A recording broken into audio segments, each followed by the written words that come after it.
so that we can get the heaters started. So we'll show you in a little bit. We'll show you here the temperature coming out of the one of the blowers.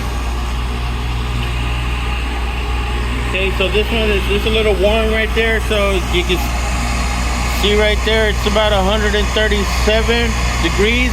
And if you go to the floor, it's 84. So you can see the difference.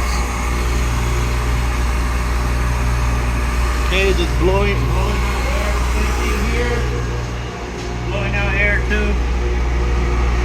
And the temperature right there is 181. Okay. And then this one here, this is your intake. It actually sucks in.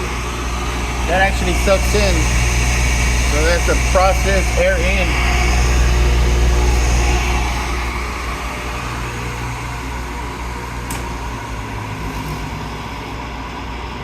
Okay, that is the Bry-Air MiniPAC 600.